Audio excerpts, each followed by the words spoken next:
Thank you for tuning in to Omni Wellness Studio, hosted by Keith Osment and Ali Rico.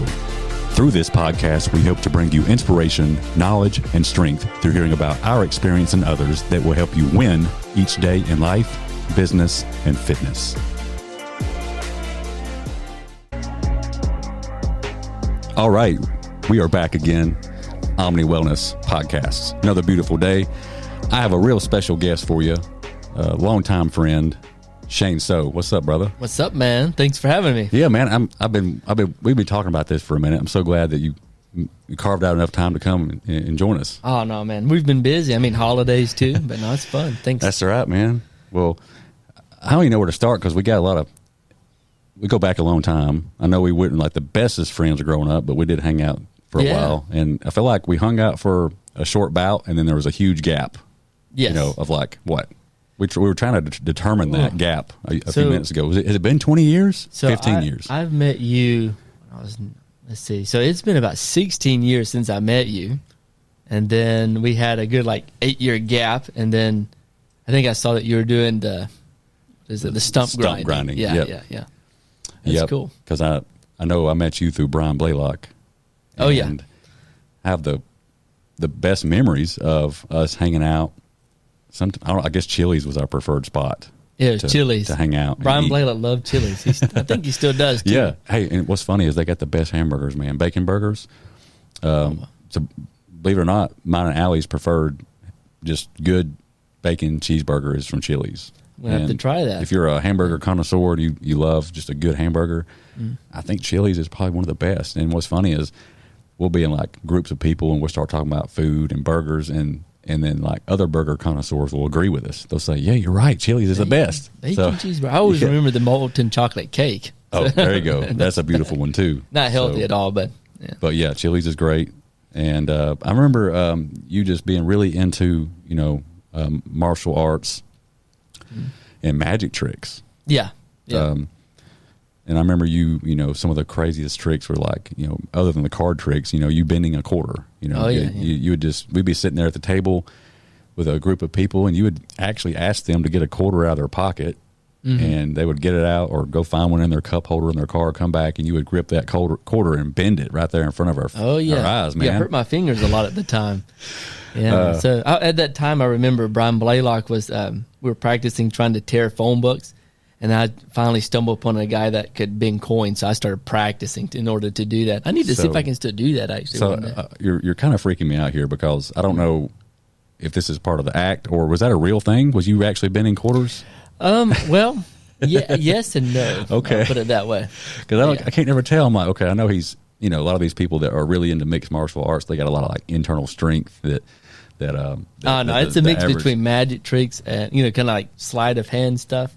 And martial arts, some kind of the bodybuilding stuff that Brian Blaylock was doing. So I kind of mixed it with something there. So if I can find a quarter after the show, you can show me. I got to see if I can still do it. Yeah, I haven't done it in probably about 5-6 years. So you're telling me it's not like you had a fake quarter in your pocket that hinged over? No, you borrow it from someone. I usually had some people sign it with a marker just to make sure because some people thought I was switching it or it was a fake coin. But it's better to just have them hand me one, sign it with a marker and do it. But I need to see if I can do that. We'll have to do that later.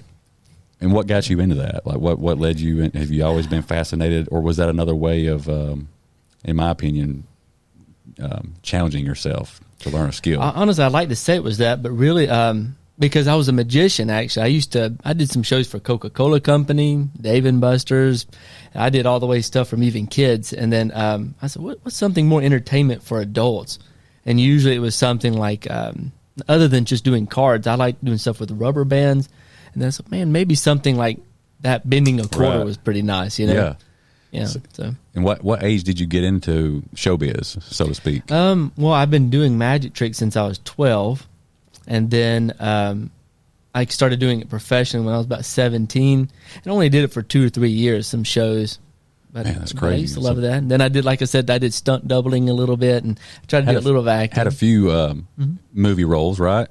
Yeah, mainly I was a double. Yeah. Any movies that people would recognize, or were just all more like? I helped with some of the choreography with Star Wars, and then what else have we done? I was supposed to try out to be a Power Ranger, but I backed out because I just signed a lease to start a martial arts school. Man, but I probably should have done that. But yeah, so that's maybe a whole nother world that could have happened. But I'm real big on things happen for a reason. Yeah, and also the I think like the people that's in the show business world is really a lot of drugs, a lot of cussing, a lot of just, it wasn't as clean as I'd wanted. I didn't feel good in it. Recently, me and my fiance Fair, we've done 2 or 3 movies this year actually. Really? We're going to do another one actually here. I don't know if I told you that. Do you know who Dean Cain is? Yes. He's coming and being in the movie, and they're going to film it at my Taekwondo school in Calhoun. Wow. So when you say you and her been in like is like primary parts, or is like so on the first one I was a board member and she was an extra. On the second one we actually did get a part. I'm playing a youth pastor, she plays my wife in it. That's so cool, excited, man. Is this all stemming from like connections you made earlier on?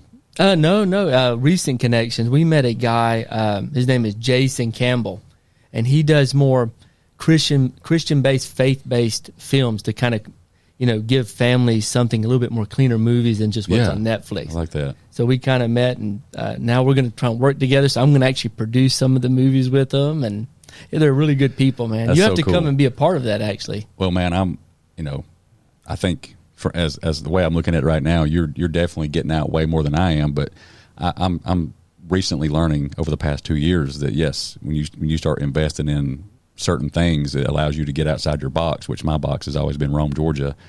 Mm-hmm. You meet people, just like I've met people at some of the Brad Lee's events that I still make connections with, and the other opportunities come. So I totally get what you're saying. If you hadn't have, if you'd been one of these people that was like, oh, I'm just going to save every penny I make and stay right here in my box, how different would your life be? If you just didn't invest in events or going to get mentorship, because like I said, by going to a mentorship, you might meet somebody at the airport or might meet somebody over dinner. You never know what kind of doors will open by just putting yourself out there. Yeah, I think going to events is the best thing, and like you said, some of the networking you do, I believe that's like, to me that's worth more than the event. Most of them is the networking. Yeah, but to be able to meet the veterans, the people that have the experience in the business to help me avoid all the mistakes has helped me dramatically. So in the last year or two, my main focus has just been meeting all the biggest people I've always wanted to meet. Basically, same here. Like I'm kind of fanboying it, I'm a big fan, man. Same here, so brother. I feel like we're on the same, I feel like you're a little bit ahead of me, man, but I feel like we're on the same wavelength, because I totally agree. It got to a point to where I had been to enough, I call it motivational seminars, where it was just like a universal kind of blanket, and I felt like I had grew past that. I needed more like strategy, more like one-on-one, like more of a direct path, a blueprint. So that's when same as you, I looked into the industry that I was interested in and said, who's doing this the best? Yes. And then went straight to them and their mentorship program, which for me, online nutrition space, is a guy named Brandon Carter.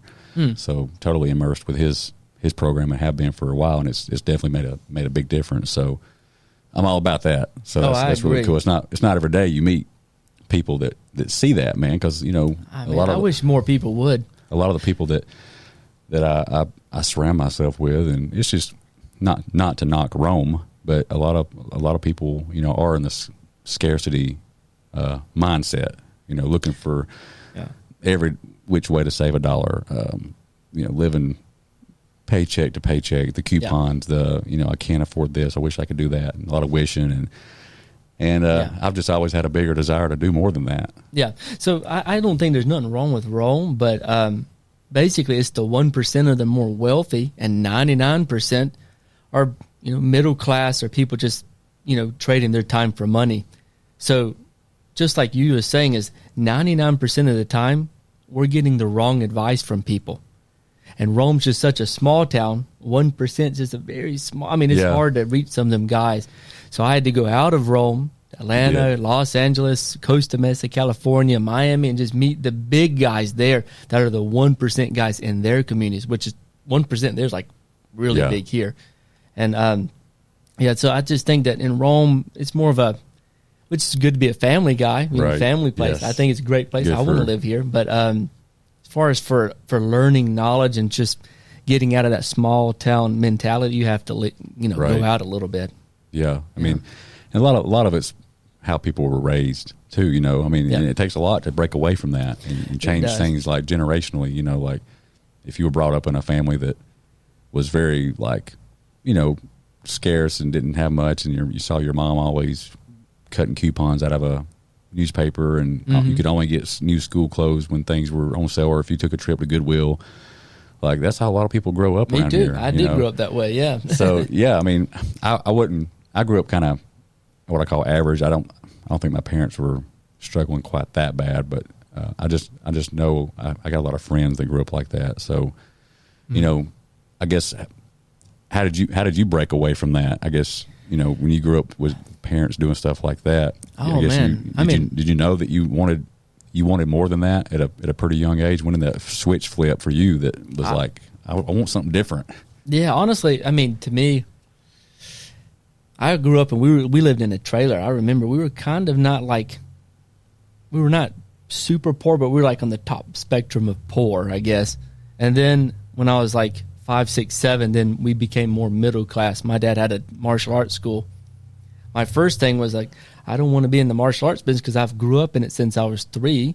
Right. And then I honestly didn't ever expect to own real estate. I think it wasn't until I was probably 24, 25, and I left Rome to meet mentors in martial arts world, really, basically, in California. Yeah. And I realized, wow, you can have a good life, but you have to do things a little differently. The things I heard from my mom and dad, as good intentions as they were to try and help me, it was kind of wrong advice. And then I started basing my own opinions, and then the more and more I went out, the more and more I heard things different. It kind of opened my eyes, kind of got me out of the box. So I'm glad it happened. Real estate-wise, I always wanted to do real estate. Since I was 25, I started looking at properties. It's just I was too afraid to make the choice until I got, honestly, a month before I turned 30. Really? Yeah, okay. So back on the real martial arts stuff. I mean, I guess from what you just said, I gathered that you could have just stayed in that category only and probably did well. It sounds like there was a moment there where you saw you might could scale that business and maybe franchise it out, and you could have stayed only in the martial arts category and probably done really well for yourself. And that might have been the catalyst that gave you maybe some capital to invest. I'm not sure. I'm hoping you elaborate on that bridge. That how do you go from martial arts to real estate? That's kind of where we left off. And I remember you being so immersed into stunts and martial arts, and then we lose contact for like 16 years. Yeah. And then next thing I know, you're from what I can tell, pretty immersed in real estate. And I'm like, I just wonder what was the bridge, or what was the did you probably like everybody else? You thought about it for a while. Did you first start off with single family? Where did you start? Where were your roots from in that real estate world? So to tell the whole story. So when I was like, I went to college when I was 18. I was there a year and a half. I remember I stood up in economics class. I was going to be a doctor. I job shadowed a doctor here at Floyd Hospital. Realized it was not what I wanted. I saw all the doctors, most of them on the residency, would say, "Don't do it." And that also kind of shocked me, because I said, my dad's Korean, so they always want doctors and lawyers. But anyway, I remember it being an economics class. I stood up, walked out of college, and I never returned. So how long did you go to college? A year and a half. A year and a half. Yeah. Okay. So I left, and then I did not want to start a martial arts school, man. I honestly wanted to be a Christian missionary. So I was going with a pastor every once in a while. I didn't see that coming. Yeah, I'd come back and I'd talk to churches and gather money, take it to help people in Mexico, Panama, Bolivia. We went to Brazil. So we did that. So traveling and networking is nothing new to you. No, that was man, that's great. Yeah, but it also gave me a different perspective on the world. A lot of people don't leave the States, and I got to leave the States and see the really like poor parts of the world, really. And then when I came back, it also let me see, wow, like I don't feel like I deserve this, like living here sometimes, because them people are amazing out of country. So anyway, I did that. I didn't want to open a martial arts school either. Believe it or not, I really didn't know what I was doing. Right, you were just... Yeah, but I started teaching at my dad's school. A lady came and asked if we would teach at her ballet school like 2 days a week martial arts? Right. I said no. A year later, she came back and said, please, because we got someone to teach, right. but he went to jail. Oh, my gosh. So I said, she said, please, there's 16 students. So I went back, and I said, okay, I'll do it. So I went. But you said ballet? Yeah, like to teach martial arts school in her ballet studio in Somerville, Georgia. It's like 2 or 3 red lights big, you know. But yeah, so we went there, and those 16 students were not there, by the way. I don't know if she lied to me or what, but what was she going to get out of having you teach? Was she going to get a cut? Or what she was doing? No, she was renting for like, I don't know, $400 or $500 a month, and only teaching 1 day a week. Oh, so she needed to find a way to cover her expenses. Yeah. So she wanted me to pay $150 a month to teach 2 days a week, Tuesdays and Thursdays. Okay, I was like, sure. So I paid $50. We got 20 students in my first year, and this is when I was 22. So this is years later after me being a missionary for a while. I started, and I made $40,000 in the first year. So you're like, wait a minute, this is... Yeah, wow. I guess entrepreneurial-wise, I said, this is neat, owning my own thing. So I opened another school, Calhoun. So now I had 2. And was that just do you find just another low expense spot? Oh yeah. Like you just started off super small. You probably only need like 1,200 square feet. If that. Yeah, if that. I think it was like 900 to 1,000 square feet. Yeah, just a little. $700 a month, and then I got the mats for like $200 or $300. I mean, because you don't need a lot of stuff. That's the cool part is as far as startup costs, there's really not much to it. Not in martial arts, no. And then the second year, because I had both, I made 180. I was like, man, this is pretty good. Man. Then the third year we went to 240-ish. And then just with 2 locations? Yeah, just with 2 locations, and me being 22 going to 24 now, because this is after a year or 2. And I was like, man, this is not bad. So early 20s, you're probably clearing close to 100,000 a year at this point. Almost, yeah. A little more in some cases. There was a time when I retired. That's another thing. This is what's really bad. I retired at 24 and let my staff that were there run the schools. And I retired for 3 years, and I just did missionary work again. I think that was a passion, was helping people, because I had seen what was outside the United States. Every time I'm here in the States, I'm drinking water, thinking of them drinking dirty water. And so we went and built wells, schools. We helped the pastors in the communities there because they speak the language to help the people. So I retired. Then I think at 28, I came back in. I said, look, doing a nonprofit is very nonprofit, and I'm always having to come back and use either my money, which is okay, right? But I was also having to ask churches, and they just wouldn't give anything.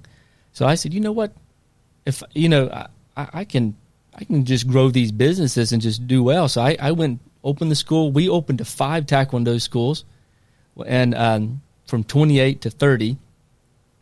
We still got them today, actually. How many locations? Well, now we've come down now to 3, so we have 3. The other one we sold, and one we consolidated because it was close to Calhoun, so we didn't really need both. And these are located. So we have Rome, Somerville, and Calhoun, Georgia. Gotcha. Yeah. Okay. And earlier when you said you had retired and you let the staff run it, was you just letting them collect the profits, or were you still getting a percentage? No, I just paid. I took all of it, and I just paid them. You just paid them, okay? So but I took care of them. I believe in taking, so I paid their phone, where they stayed. Gotcha, because they were running the business while you were gone, doing what you loved. Yeah, and I have the best people. Absolutely. That's so awesome, man. Yeah, and then transition from when I was 28 too, as well, or 29 is when I went to my first conference. It was in Las Vegas. Normal motivational kind of thing. I won't say which one it was, but just I went kind of like what I was talking about earlier, kind of a blanket. For a lot of people that don't really know they're what I call novice. Yeah, novice. Yeah, novice entrepreneur or whatever, dreamers. Yeah, but that's the first time I went there, and then I was like, man, there's a big world I can invest. I don't want to use my time for money. I want to make my money make money. That's what I took from that, and then. Like I said, I always wanted, now going back to real estate, I always wanted to do it since I was 25. I watched videos on YouTube. I thought it'd be neat to do. I probably annoyed all the realtors in Georgia because I'd get houses under contract and then cancel before closing. For 4.5 years, I did that, man.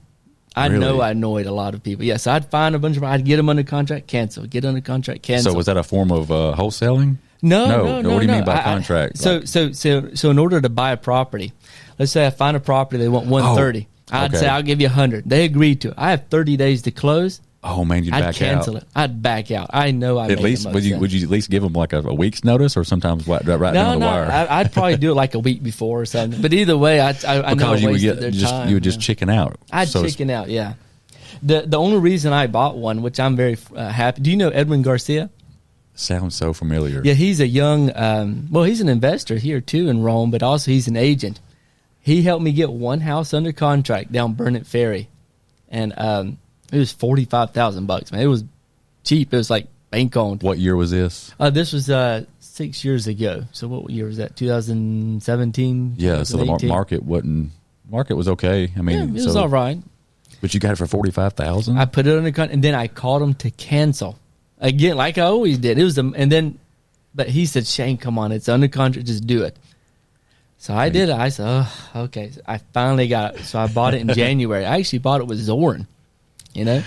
So he pitched in some money. I did too. We were both Man, I think I remember this house. Yeah. I did some work on it. You came and did the stump. That's how I met you again. And some trimming off the roof. It had some limbs on the roof. I was up on the roof when y'all came by. That's my first property. You and Zoran were there, or pulled up when I was on your roof with a pole saw.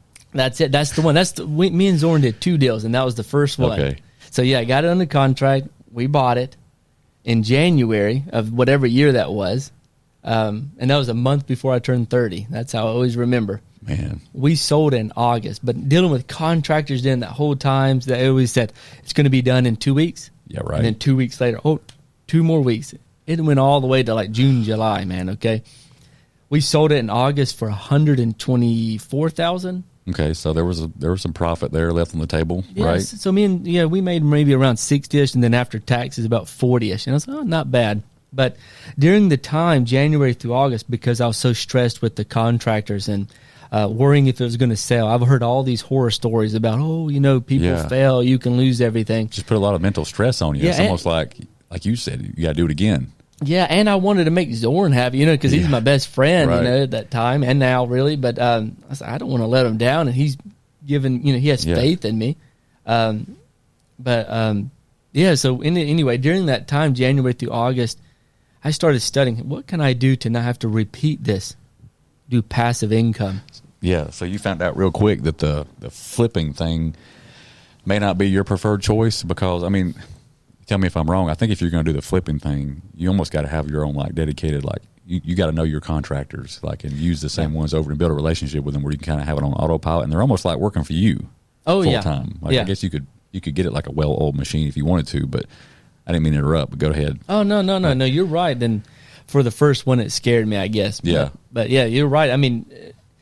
We've done a few fix and flips now, and we're okay. But the reason why I was so afraid and didn't know then is, what if the market changed? We won't make money, and Dave Ramsey failed and bankrupt, right?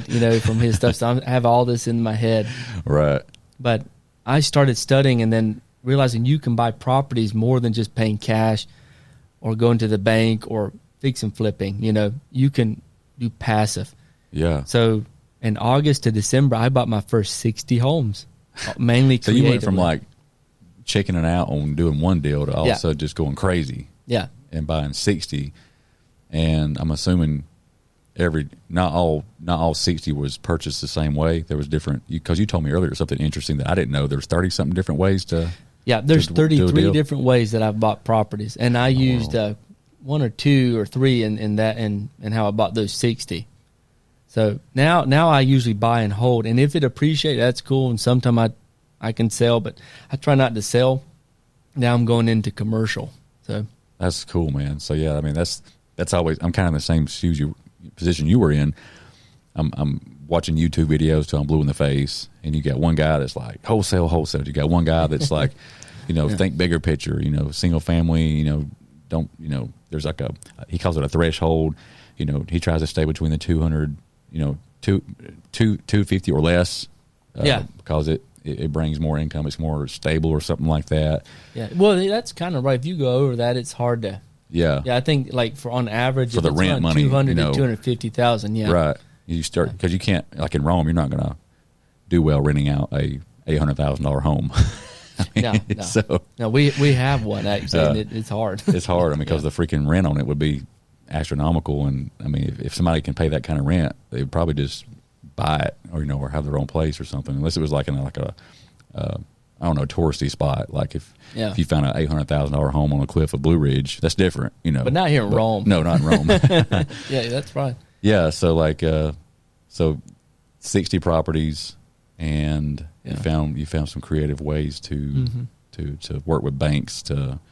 I guess it got to a point to where, like most people, you were able to use, I guess, leverage and equity to keep that snowball going. I don't really know how that works. But. So for the first year, I mean, I did the first 60, and then around 180 homes. I bought the first 180 homes in the first year, 2-3 years was all done with creative financing, actually. So I didn't have to use a bank, but I still leveraged it, let the sellers be the bank, or I did a thing called a wraparound, or you can buy something subject to an existing loan and then have the seller carry a second. Wow. Or like there's a bunch of creative ways. We don't have to talk about it here because that's very nerdy. But yeah, there's a lot of creative ways. Man, I think commercial though is better than residential now, I believe. I think opportunities coming for residential right now with subject twos, but commercial is definitely, you have a lot more margin. Like, okay, so I don't know if I should say it on here, but there's an investor, really big investor here in Rome, and he'll buy a property for $550,000 to $700,000, and because it's commercial, it doesn't move with the economy. Actually, like you buy single family for $200,000, and then the economy drops, it's worth $150,000 or $100,000. Yeah. Commercial is based upon the lease. Oh wow! Type of lease. So this guy. I know there's one specific he bought for $700,000 in East Rome. He put a certain franchise in it with what they call a triple net lease. So it don't matter what the economy does. Well, really, yeah. While in transition of putting the tenant in there, is now worth $2.8 million, and he didn't really do a ton to it. It's really smart. So commercial is even more opportunities. Oh yeah. So you find an old building, you can buy it for $550,000, get it under contract for like 30 to 60 days. Find a Starbucks or a McDonald's or someone that wants that location. Sometimes they'll keep the building, most of the time they won't. But if they do, now because they just come into the building, they give you a lease triple net, it's worth like $3-4 million sometime. Yeah, just like crazy. Some of these places. I know you probably had your eye on them here in Rome on Turner McCall, like when the Long John Silver's was shut down for all that time. It was just a rundown looking building. Popeyes. Yes. So I'm like, I wonder who owned that property and what happened and who. Yeah, so Bob Ledbetter bought that for, I think, $750,000. He tore it down, got a franchise. Like, it wasn't a corporate guarantee. It was a franchisee that owns a lot of Popeyes. Wanted that location. He built it for him. I think he had $1.4 million, $1.5 million in it, and he sold it for like $2.5 or $2.8 or something. Boom. And before it was all the way built. Right. Yeah, so that's exactly one. Ledbetter's a super smart people. They are, man. Good guys. That's who I'm leasing from at the shopping center, and I've got to know them pretty well, and they have properties spread out all over. It's like Bob's a smart guy. I know Bob. I don't know any of the others. Bob's all who I talk to. He's a younger guy, right? He's the young. Yeah, he's probably mid-50s, young guy, very young guy. Okay, so there's another Bob that's younger. I'm talking. This guy's probably in his 20s. Oh, I don't know him. That must be. I think that's the grandson. Maybe. Yeah, I do remember him saying his son or grandson or someone was wanting to get more into it. Yeah, that's cool. So, like when you're personally looking for, like, it's just back when you were doing your single family stuff. I mean, you say you bought 60 properties. You didn't just go crazy and buy the first 60 you found, or did you? Or did you have something you looked for? Like it had to be in the right area of town, or the right price, or they had to pass a home inspection. Like what check marks did it have to fall under to make it worth purchasing? So based upon what the guy on YouTube that I followed said is, you got to find something. Think of cash flow first. So it doesn't matter the price. It's mainly what can you net afterwards. For example, let me tell you an example. The Empire State Building, I forget what year it was, but it was like 30, 40, 50 years ago. A group of attorneys did what they call a master lease. Have you ever heard of a master lease? No. It's a master lease means, let's just say in the building that you're in where you have like 7, 8 tenants. Yeah. If I go to the owner, the Ledbetter, and say, let me master lease, I'll pay you $1,000 per unit for 50 years or something. And you would sublease it? And then I'll sublease that. That means they're giving me a master lease. Dang. Someone went to the Empire State Building. They paid $2 million a year for like 140 something years, I think it was. But it's bringing a lot more than $2 million. Oh yeah, I guess so. Yeah, I'm sure there's escalations and everything, but jeez, yeah, that is crazy. So man. that's basically what I did. So on the single family, some of the houses I shouldn't have bought. I just bought whoever would accept terms because I didn't want to have to use a bank. Okay, most of us with no money down. So what would it be an example? Like you would just find a property and it would just be like a either an individual or a couple that's wanting to sell. I'll tell you the first one I did here actually was actually in Celanese. There was a lady, she was in the middle of an eviction. So she was, she liked the cash flow. So I went and talked to her, went inside the home. It was messy because the tenant had just left. The kitchen floor was kind of sloped, kind of falling in a little. And I said, look, I would like to buy this property, but I don't know if I can get a loan on this. Just being honest with you, because the condition is not good. The bank won't give a loan on this. Right. Would you be willing to let me pay you monthly toward your equity? Wow. And she said, sure. Not only did she come down from 80 to 45,000, my monthly payments was $286 and something cents a month. And when I had it under contract, before I even closed on it, okay, because the closing costs ended up being $600 or something. I found someone to lease option it and give me $7,000 down and rent it for $1,000 a month. Wow, at least the own option. Yeah, and the option I gave it to them was $110,000. So they owed me $103,000, paid me $1,000 a month. I paid $286, and then so you were netting. Yeah, you were profiting a good bit there. So so that's my first one. Yeah, so like I've heard about stuff like that before, but how do you physically find people in that situation? They don't announce it. You got to go door knocking. I mean, how do you got to have connections? I mean, how do you know? Is there like a inside scoop with a bank that says, man, it's weird. So honestly, just people knowing that I did real. So I was in New Jersey actually, and I went in a taxi, and the guy asked why I was there. I said, I'm buying real estate, just taking a look. He ended up telling me that some lady, I forget if it was his sister-in-law or something, was in trouble. I ended up buying her house.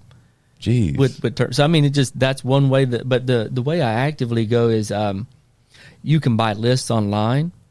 So there's some you can look on Facebook on there. Yeah, you can look on Facebook Marketplace.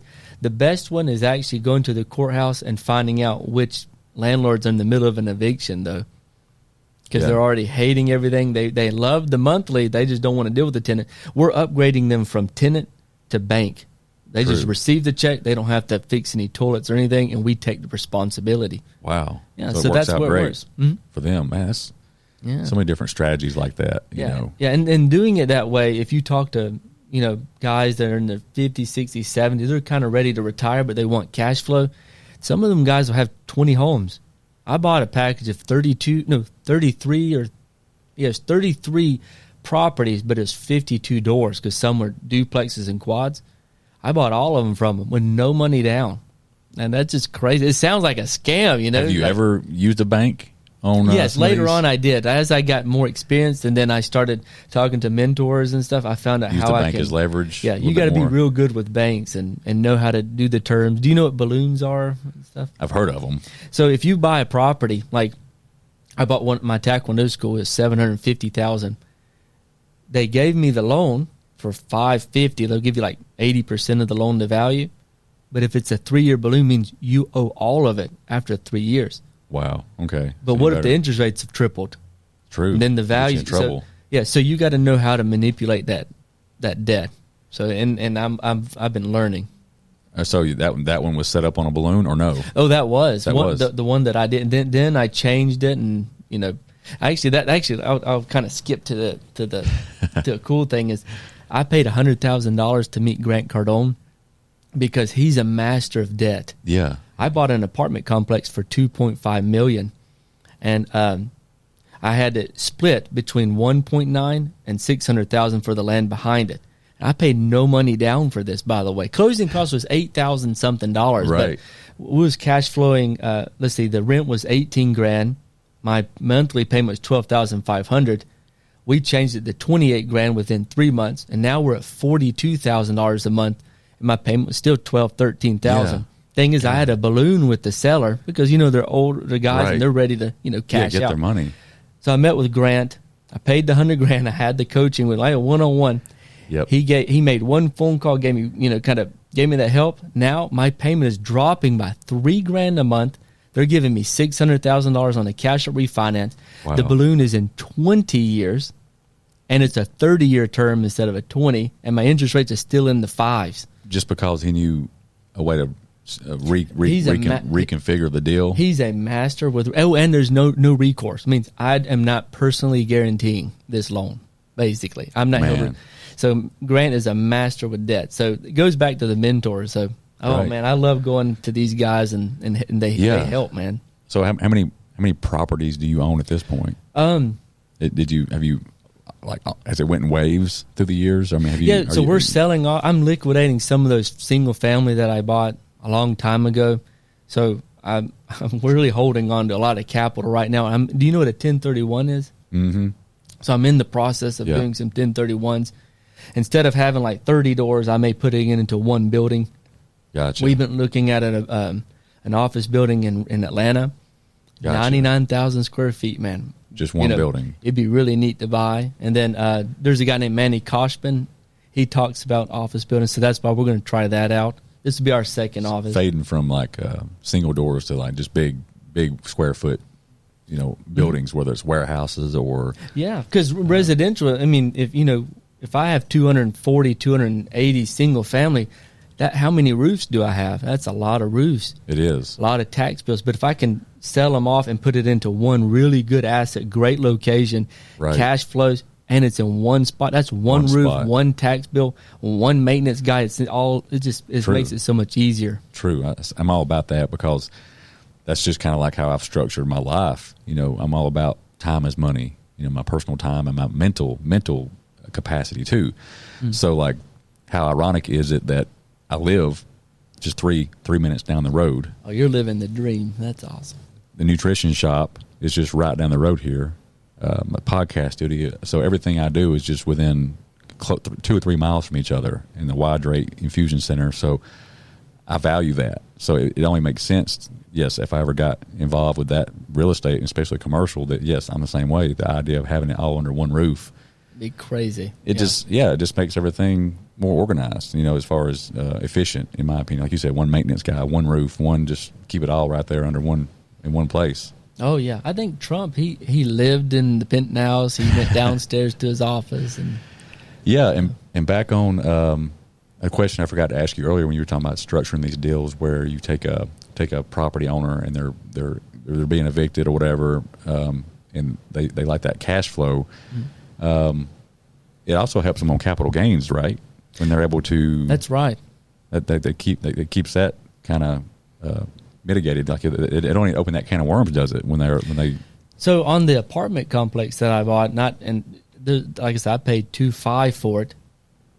The reason why we were able to get the deal, number one, it has to be a win for the seller, but they asked their accountant what is their tax consequence if they don't do a 1031, and it was roughly 32 or 33% because it's capital gain plus recapture. So all the other stuff. I haven't heard of that. Yeah, so that's what makes it bad. So it was up to 32, 33%. Yeah. It means they would have had to pay almost $750,000. But if they take their principal per, like monthly, that means they let's just say they pay capital gain per year as they receive it. Mm. So if they receive $100,000 this year, they only have to pay $33,000. You see, and then they can kind of spread it out over time. That's good. You knew that. That's crazy. Yeah, well, man, I don't know. I don't know a lot about it, but I do know that I've seen people structure deals like that. Like my dad is really good friends with the guy that used to own Cedartown Health Spa gym. Oh wow! And he also owns some land and other things. Well, he's on up in age now. He's like 80-something years old, and my dad works out at his house every day. My dad lives right across the street from him, so my dad walks across the street and works out in his basement because he's got a full gym. He used to be an owner of a gym, so you can imagine he's collected a lot of equipment through the years. So he's got this really awesome basement gym and his car collection. But just in conversation, my dad has mentioned, me and my dad, we're like, all we talk about is business. There's not a lot of warm and fuzzy stuff. It's always business. It's weird. Yeah. It's kind of the relationship. That's how you connect, though. Yeah, and if you guys hear thunder, I think that's what's going on outside, right? Yeah. So, but anyway, yeah, my dad has mentioned to me that that's how SAC, his name is SAC, not Zach, has structured. SAC. Yeah, SAC. Yeah, has structured a lot of his deals when he sold the gym. Initially, it was like owner financing type deal. Oh man, yeah. Land, same thing, and that kept him from getting hit with that tax bill. Yeah. Because if you're not really just hurting for the money, you don't need all that up front. Why not just let it be a trickle? Oh, absolutely. Feed in. I sell stuff owner finance. I still it's good for sellers and buyers. So no, that's great. He does it that way. Yeah.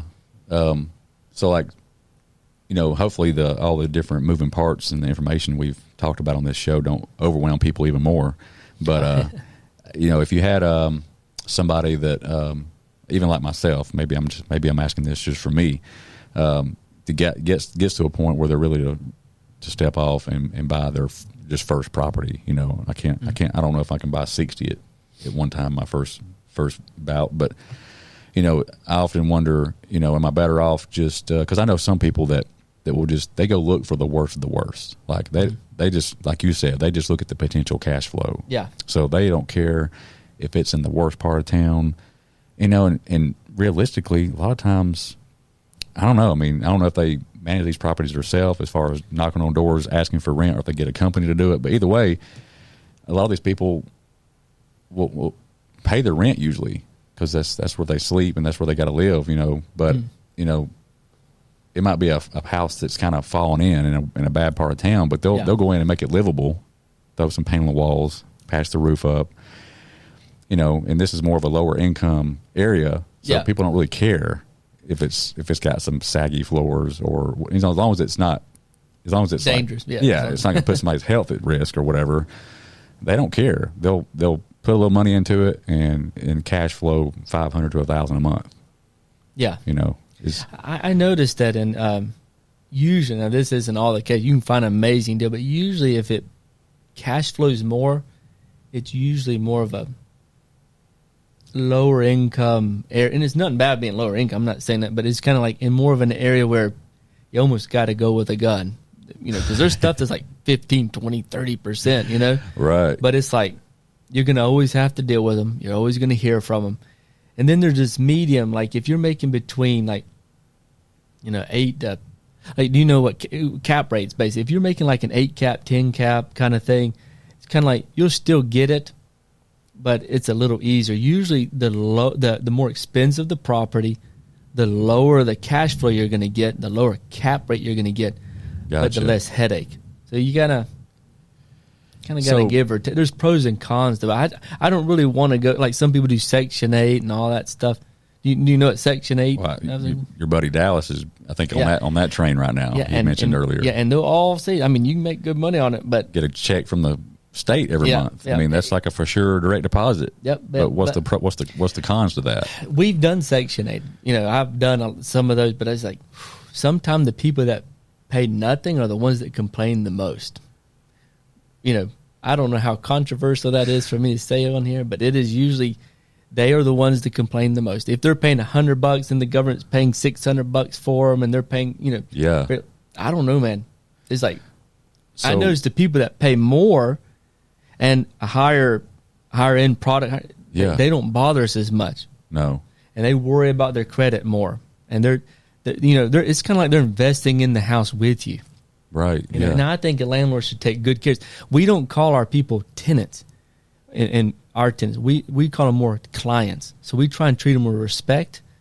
Gotcha. That's how we try and view it a little bit different. So I think that there's got to be a good tenant landlord relationship. Yeah. Section 8, you're just trying to find someone in there for the government a little bit to pay, but then and we're doing like the bare minimums here because we want all the cash flow. And I don't know, you just kind of be careful. I don't know. I could tell you all my thoughts on real estate if you want, but woo. So when should a person, or have you ever pass that ball to like a property management group. You know, like if you're a person starting off, let's just say I do got some time right now, you know, through my week, and I can kind of play the property manager. I can go look at some leaky stuff and maybe fix it myself, and to play handyman, or maybe get my dad to help me, because he's pretty smart. He's got his electrical license, and oh wow, I didn't know. You know, so let's just say that's the how that would play out on my first investment property. I would kind of do a little bit of the legwork, but let's just say I got another property, and then I'm like, okay, I can't. There's only one of me. You know, is there anything wrong with teaming up with somebody like a realty or a property management group and giving them a cut? So it depends. It has to be a really good management company. We manage all of ours, so I have a full team down south. You got your own team. You're not physically doing it, but you've got a team. We got a good team. The reason why is because if you look and you notice that most the big players that have even lost and bankrupted, it's usually because the management company did something wrong.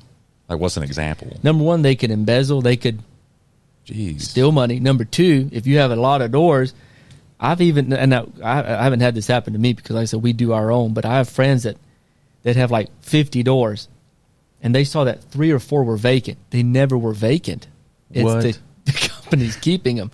Or they're saying, oh, this need repair, and they're paying another cut, you know. So there's a lot of... So you got to be very careful. I get what you're saying. If you just...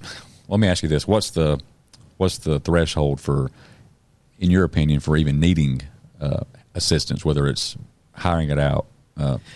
It doesn't matter if you have, you know, I think that once you have about 10, 15 properties. 10 or 15 is maybe that's a good sweet spot. Okay, so if you're going to just start off with 2 or 3, that's something you should be able to do yourself. I think especially like I had told you in my situation where I do got a little bit of freedom to navigate through my day, and I'm not strapped to like a job, you know, where I'm having to work, you know, from a certain time, and then have family time. Like I would have the freedom to go check in and tend to these clients. Yeah. Well, honestly, even on one, you could pass to a management company. It's just, I mean, this is just what I personally do. I personally just add it within my team. Yep. It makes it easier because then I know it's done my way, the way we want. Some management companies will put what they call a drop box. Like, say, hey, bring in, they just drop money. The thing is let's just say that someone's supposed to pay $1,000 rent. Right. And they put $100 in the envelope and they drop it in the drop box. You cannot evict them. Really? Because you accepted their money. Jeez, even a little bit. They could pay $1. And some of these tenants or clients, tenants, don't do that. They know how to work it. We're in Georgia, so we can get them out a little easier. But in other cities, other states, it could take a year to get someone out. What do you think about that situation back during COVID when you had people, they passed that law where you couldn't evict people and people didn't pay their rent for like a year? Well, I don't know if I should say that but okay. So what we did is I heard Grant say something on YouTube saying what he was doing, and I copied it. Okay. He sent a letter to all of his tenants saying, I understand what's going on. Yes. We understand that, you know, some of you guys can't go to work. However, if you'd like to pay your rent now or you want to pay for a year, we'll give you a month or 2 for free. Or they moved some of the rent. I had everyone pay. I'll put it that we had everyone pay. In fact, I moved that even into my Taekwondo school. We were closed 3 months. Wasn't we closed 3 months in Georgia mainly? Like there's a section. We have month to month for our students. We told them, look, if you go ahead and pay, we're going to move your 3 months to the end of your contract. So they're still getting what they paid for. Yeah. So we still was able to do. But all other Taekwondo schools, a lot of them closed. We stayed open because of that. Grant, he talked about that with his department, so I copied that. It was all because of a letter, the way it was written and structured? We communicated well with the clients. We treated them like clients instead of tenants demanding. Now, if someone don't pay, this is the thing, I don't know if I should put it, but technically, if they said that if they cannot pay you rent, you can't evict. Gotcha. But in the lease, if they don't follow certain parts of the lease, you can evict. Gotcha. Okay. So if they're not cutting the grass or they're not, they're not doing. You can evict them for more than just not paying the. Yeah, and now we never had that trouble, but we were ready to do it just in case. Because here's the thing, just because they didn't pay the rent doesn't mean I don't have to pay my mortgage. You see, or my liability. Yeah. So if I'm paying, I'm only making $200. Like these guys are paying me $1,000 a month. I'm paying $800 out, and they're trying to use the system so they get 6 months free rent. Poor them. Well, poor me too. Yeah. It's not like we're trying to just be all wealthy over here because. I mean, you have 10 properties. You're not making like a ton, maybe $2,000, and you have one vacancy. You lost all your income for the entire year. Sometime, it just depends. Right. So, it's tough, but we got through it pretty well. Yeah, that's good, man. I know that was COVID shutdown thing was rough for a lot of people. Yeah, we bought some of the properties from landlords stuck in that situation. Yeah, that's probably an opportunity for people, some people too. Multi or quadruplexes. Did you ever do anything with that as far as in your beginning stages? Did you just do mostly like single family, or did you buy like a few duplexes and quadruplex? Oh yeah. Well, I bought a lot of duplexes, quads, fiveplexes. Yeah, they were okay. Yeah, I like the single family because my system was this: I'd buy a property, and then I would get a lease option. You can't lease option if it's a fiveplex, because it's multiple units, if that makes sense. That's actually, I was speaking to Chris Crone earlier. That's one of his best strategies is to buy a property for that in that 250 or less, do a little TLC to it, and then lease to own. Oh yeah, lease option because that way you can get that down payment, a little bit of chunk of money up front, and then do a creative lease that kind of works between you and the buyer. Absolutely, yeah, and that's right. And let's just say you want to stay real traditional. You find a property, let's just say $200,000. You got to put $40,000 down, which is 20%. Yes. So you're like, I'm going to get a loan for $160,000.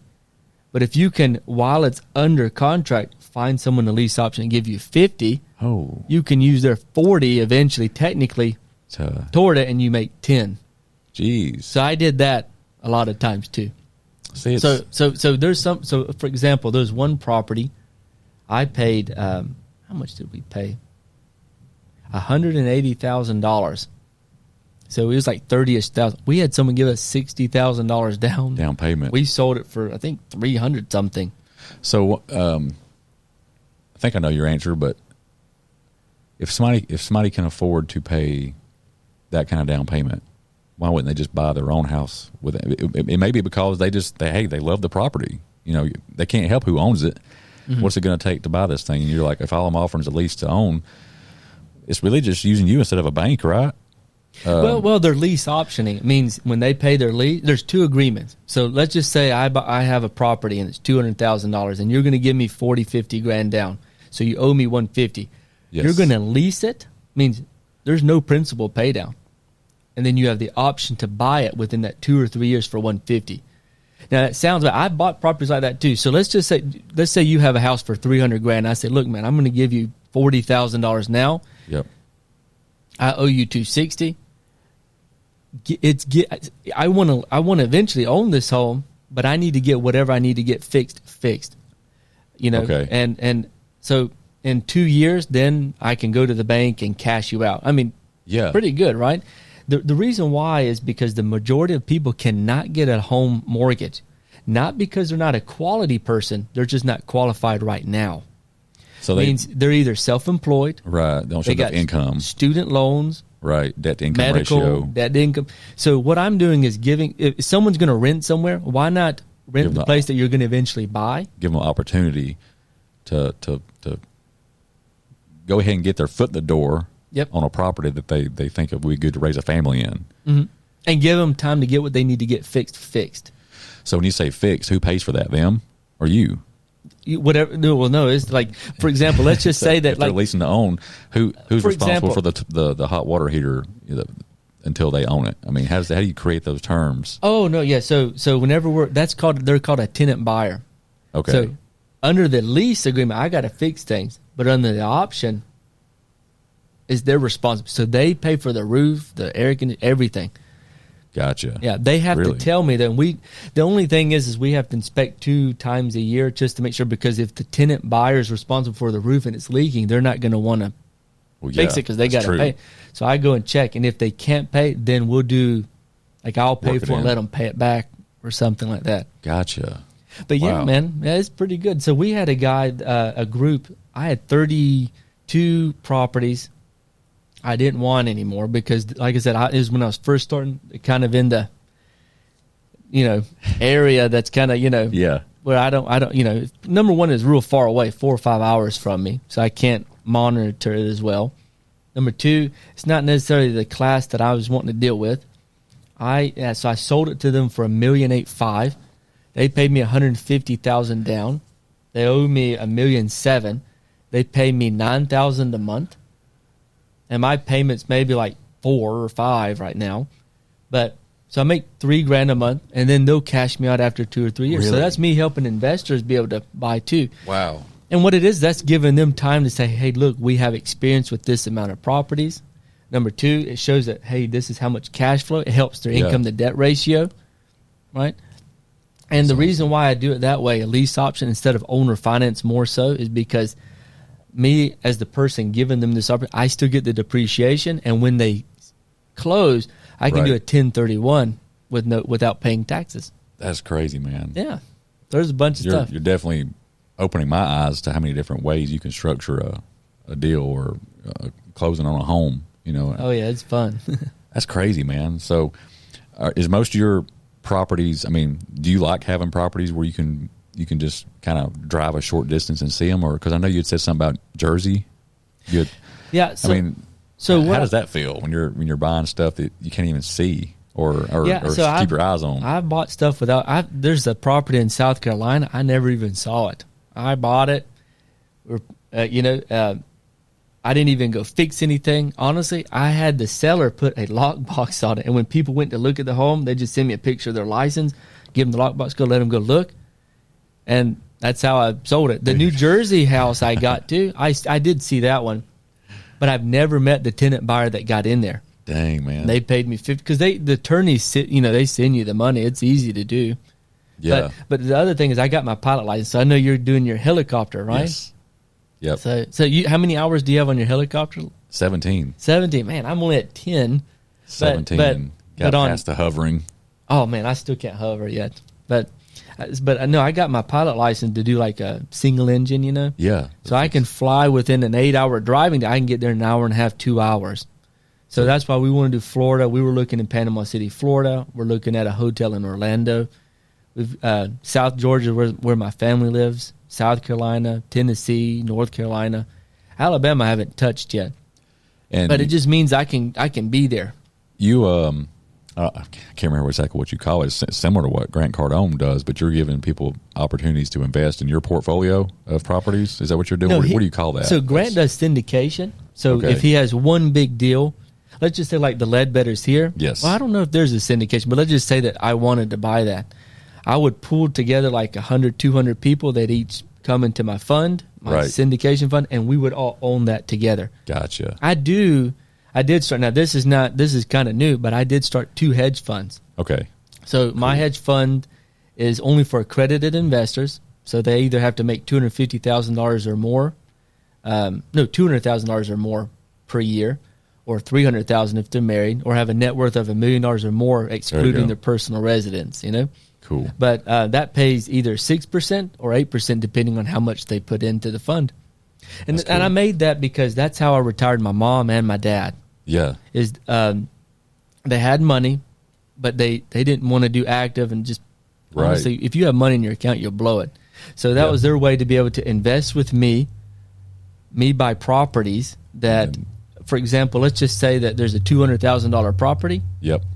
If they're giving me $100,000, if I died or failed, they're protected by $100,000 of equity. Gotcha. So that's how I did that, man. Yeah, and then I guess is that just an asset that they sit on and it grows, or is there some kind of like a payout?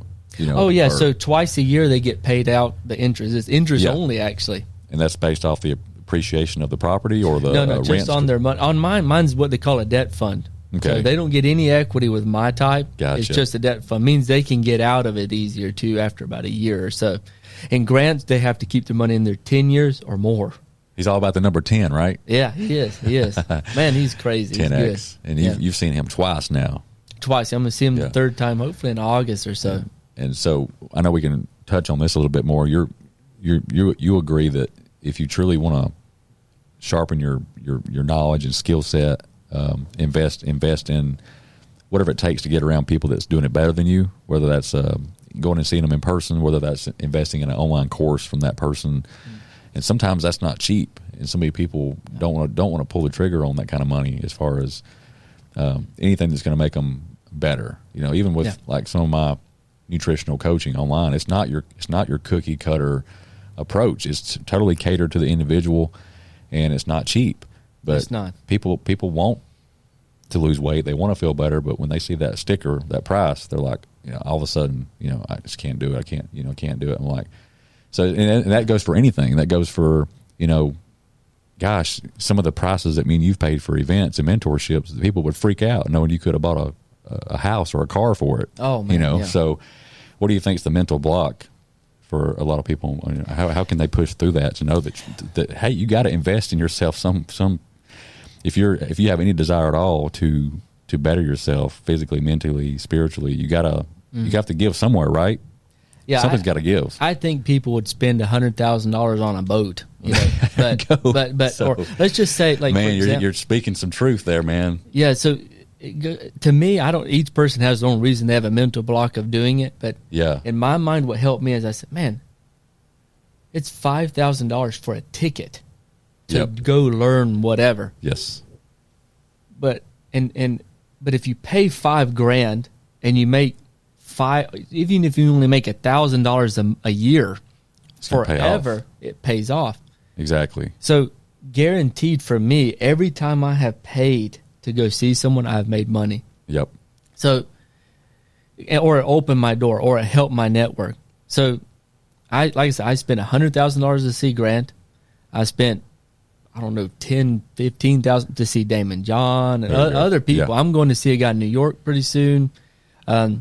We may even pay a charity thing to see Arnold Schwarzenegger. That's $57,000, in which I can bring a guest. So that's what I was wanting to know. Man, that'd be awesome. Man, it'd be cool, man. But to meet someone like Arnold, because he was a real estate guy before he got famous, and I thought that was neat. I encourage you to watch his documentary because he talks about that. Oh man, I'm excited. It's just like three episodes. Mm-hmm. It's a short, but it's like each episode's like an hour long. But you'll binge watch all three. Oh man, I will. He's a brilliant businessman. He is, man, and you talk about visionary. He talks about that a lot. That he's a true example. If you can see it and dream it, you can do it. I mean, he literally had visions as a child of Reg Park was the bodybuilder that he saw on magazines back in the 50s and 60s, and he was determined to create that body and win competitions. And believe it or not, you'll see that he actually got on stage with his role model and beat him. And he said it felt so weird. You know, there was his hero that he had worshipped, you know, and looked up to all those years, and there he was on stage with him and actually beat him, actually won. So but a little awkward, you know. No, but still cool, man. Yeah, very cool. So, and then, you know, he got, long story short, you know, he got burnt out with the bodybuilding stuff and was like, how can I elevate even more? You know, let's get into acting. Everybody said, no, you can't do it. You got too much of a language barrier. Nobody wants big buff guys in movies. You're too big. You're never going to make it. He didn't make it for 6 years. He literally just kind of scraped by and just did these dumb like roles and just kept hitting roadblocks. But he knew in his mind that he could do it. That's when he finally got the call for you know, some of the Terminator stuff. Oh wow! That put him on the map. Shows if you only fail if you give up. So that's and then go from that to governor. I mean, what in the world? You know, so I wish I could have like a couple hours just talking to him. Well, you might. Yeah, well, that'd be cool. Yeah, but yeah. So you're exactly right. I actually touched on that on one of my little podcasts, 60-second reels, was how, you know, a lot of people will say that's too much money when it comes to bettering themselves. But then you see that same person, you know, forking out, charging a credit card for, you know, $1,500 for a new purse, or getting that, you know, $100,000 boat, or spending $5,000 on golf supplies, you know, golf equipment for golfing or fishing or hunting. You know, they'll buy that really fast. Yeah, they need to learn to invest in themselves. Like honestly, people call Grant a scam. But having met him in person, honestly, most of the stuff that I've done, where it changed some of my mentality changing, to actually help me to kind of like open doors, such as networking. Or he has this thing says you got to pay to play. Yeah. Well, I finally did. I mean, it was hard in my gut to pay $100,000 to him, to be honest with you, to go see him. I thought I was spending a lot, man. I think on average I'm spending between 20 and 30 a year on self-improvement. Oh yeah. Workshops. Yeah, I've gone heavy on. That's just to see Grant. So I mean, but to see him, like I have to say, a lot of I'm not like the most successful person. I'm still in the beginning, but what I have done, a lot of it's come from Grant. And I say people call him a scam. I'm like, man, it's because they don't put into action what he's saying. Right. You got to pay to play. So I paid it. Like I said, the first meeting made me $600,000, man. And it helped me $3,000 more a month and gave me a good network. Now I'll be able to get those type of loans forever. That's exactly the reason why I'm going to go play with Andy Elliott's crew this weekend. I'm jealous. In Arizona. I'm fairly new, follower of him, but he touches on a lot of the stuff I'm passionate about, which is keeping everything balanced, as far as mentally, physically, spiritually, because he talks about how you can have men or women that has a really, really successful business, but then a failing marriage or they've let their health go majorly, or whatever. So he's real big on keeping it all intertwined. And as a matter of fact, if you work for him, you have to work out and stay in shape. Oh man, or you get terminated. It is so crazy you said. So so when I saw Grant, he's the business person and the father, right? Right. But I also paid $10,000, honestly, to see Elena, his wife. There you go. Because like I said, I'm trying to get married. I have a fiance. Yes. And I went to her and I said, I want to be a great businessman like Grant, but I also want to make sure I'm a good husband. And from a woman's point of view, like, what did Grant do to make sure he was a good husband? And she explained it, and it was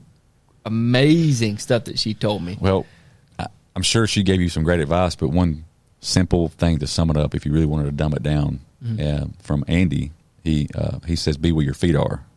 Yeah, that would naturally help things stay balanced, because he sees if you're at work, then be at work. Give that your full attention, because that's where you're there to be a savage and make that money. Yes. Don't be shopping online for your kids for Christmas. Don't be texting. Don't be looking at porn and just be at work. Be where your feet are. Same thing when you get home. When you get home, be with the wife. Be where your feet are. Put your phone down and give your family some attention. Without the kids, saying "Daddy, Daddy," and you like in a minute, scrolling your phone. Yeah.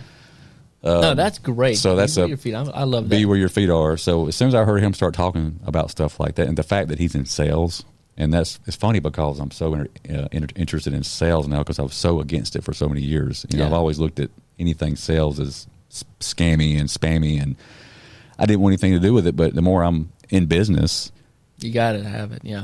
Really, what I'm doing is selling. When I'm walking through the parking lot, people are looking and how I act and talk and dress and what I drive and how I present myself inside my smoothie shop is all selling. And then from a more tactical standpoint, when I'm sitting down with a person, I can increase my skills on that from a how to communicate with them and pull out some emotion and psychological stuff, ask the right questions, persuade them, influence them to close a deal, so to speak. Yes. And I didn't know all that, and I've realized there's more moving spots to it, and there's strategies that people like Bradley, be a good closer. They all came from. And what's funny is people like Bradley, Grant Cardone, Andy Elliott, all came from car sales. Man, crazy. They were all making $700,000 to $1 million a year selling vehicles. They all have pretty high energy levels. They all got kind of the same mission vibes. Yeah, they do. So that's why I'm a huge fan of all three. Oh, yeah. And, but you can't call them scams, though. Because you've seen what they've done and what they've done for you. I don't get it, man. No, so I'm so looking forward, because it's supposed to be a little bit more intimate. They're supposed to pull us all to the side and put us in groups with his team and say, "Hey, what do you do for a living?" And they're supposed to run me through like the obligation handling and stuff like that. When you get situations where people say, "I just can't afford it," or "I got to talk to the wife, give me a few days," instead of me just saying, "Okay, no, you need to like pry a little bit more." You know what I'm saying? Like, you don't handle objections. Handle objections better. Not because I'm just so hung up on making a deal, but honestly, the truth of the matter is, and they'll agree, most people, they don't want to change. They do, but they don't. It's uncomfortable. Yeah. And they do need a little push. Yeah, and you got to push them to make the right choice most of the time. Yes, and if I can push them in a professional way to where it leads them to a better, healthier life, because they ultimately need what I'm offering. They need to feel better. They do need to knock off the weight, not only for themselves, but just to be around, set a good examples for their family. They need that. They just don't know they need it, and I'm going to be that person to push them in that right direction in a professional way without sounding like a dick or spammy. Yeah. So they're supposed to teach me ways to do that. So looking forward to that. And man, you have to let me know how it goes. Yeah, and I'm sure the workout they're going to put us through Saturday morning is going to be crazy in the desert. Oh my gosh! They're supposed to load us up in Hummers and take you guys out to the desert and have weighted vests and stuff like that, and get a workout in.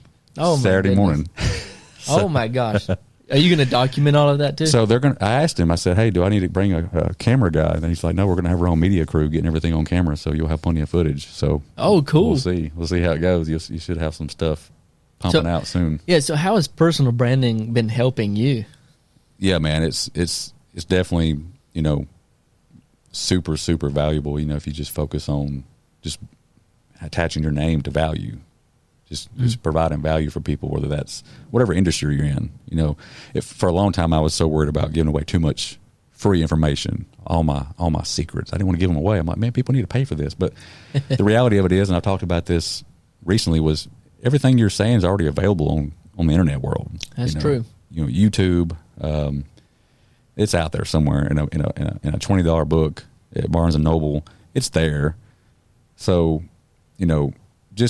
but there's something about the way you saying it and people resonating with you. Mm-hmm. You build their trust, and I can already see that paying off, because once you gain somebody's trust, no matter what you're involved in, whether it's an insurance company, whether it's your own manufacturing business for protein bars or infusions, people are going to naturally trust you because you're involved with it, because you've given away so much free, valuable information that you've built that trust. Yeah.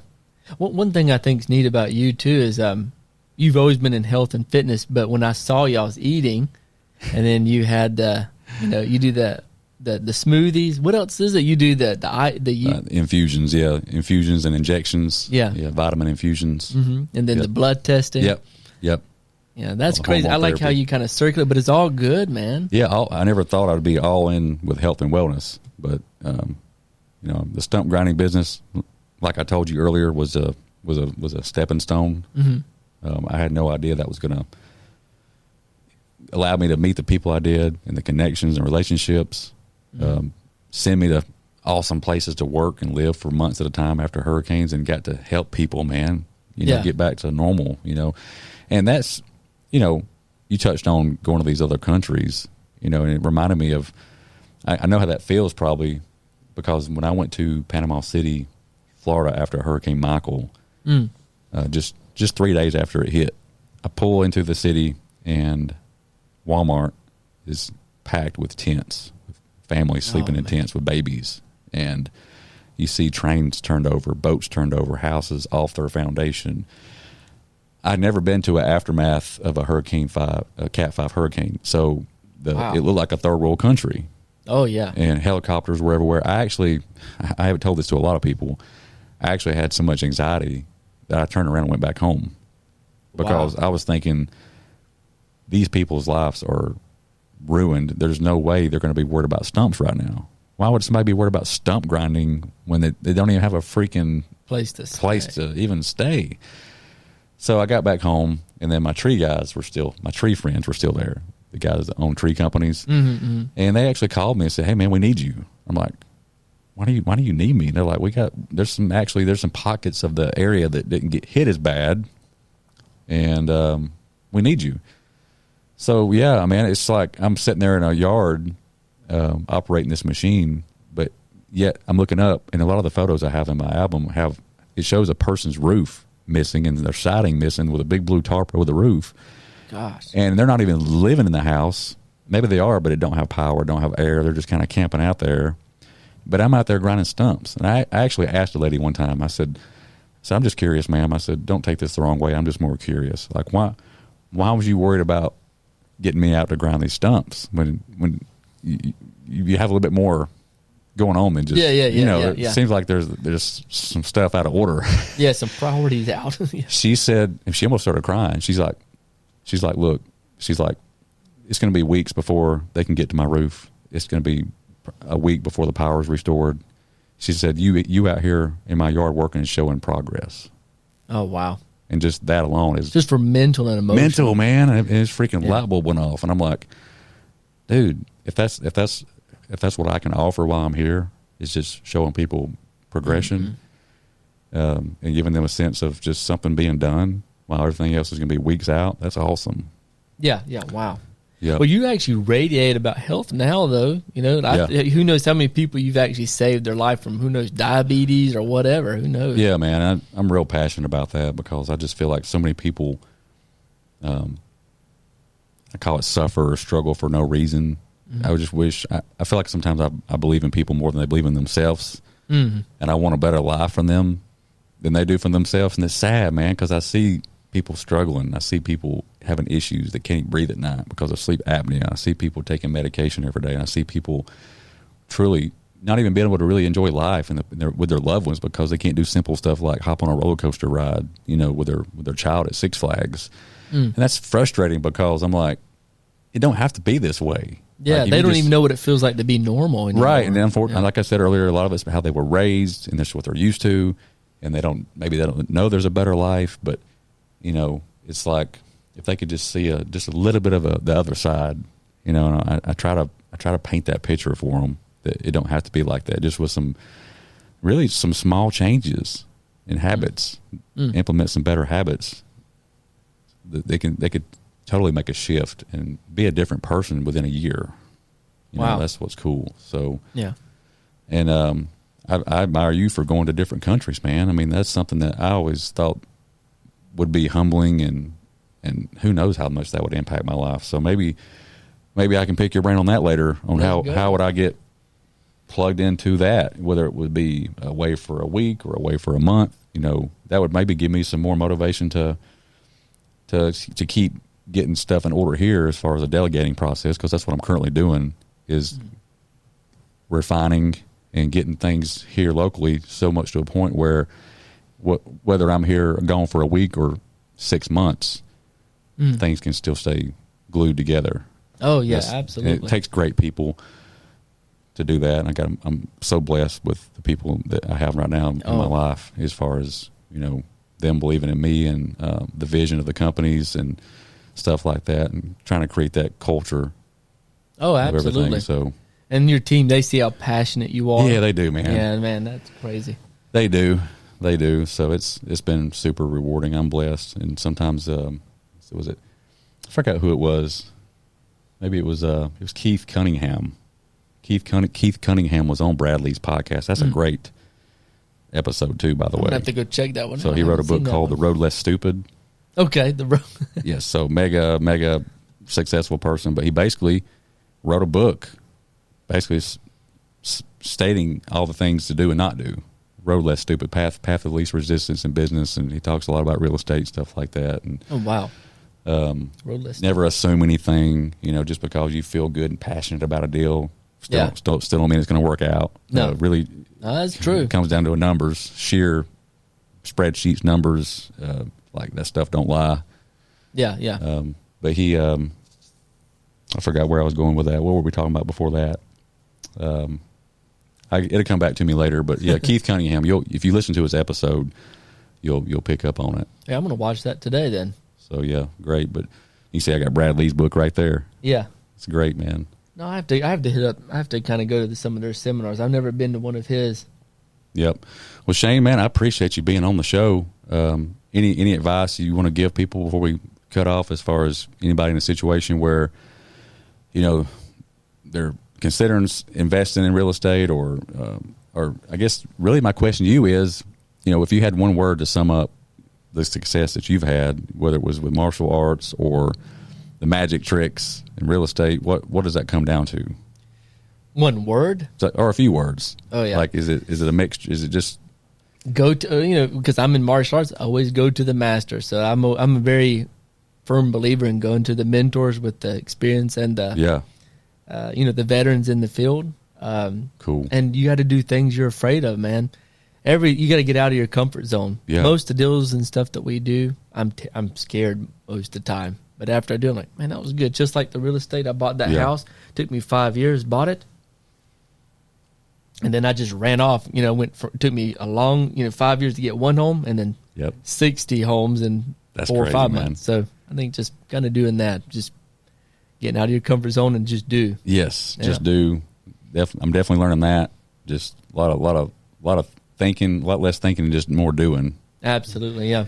Nothing wrong with learning about something, but at some point you just got to go for it. Yeah, honestly, like I said, some of the most successful people I've met, they actually don't have all the answers, but they know how to do, and it's amazing. Yep. So, well, cool, man. Man, thanks for having me. I appreciate you on, that. man. This is fun. And I feel like we could do another episode one day. I feel like we just kind of poked at it today, but it was great. A lot of cool value out of that, and appreciate you guys tuning in. Like always, if you got any value out of the show, please leave us a review, and we'll catch you next time.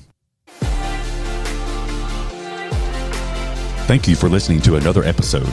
If you receive any value from the show, please share, subscribe, and give us a rating.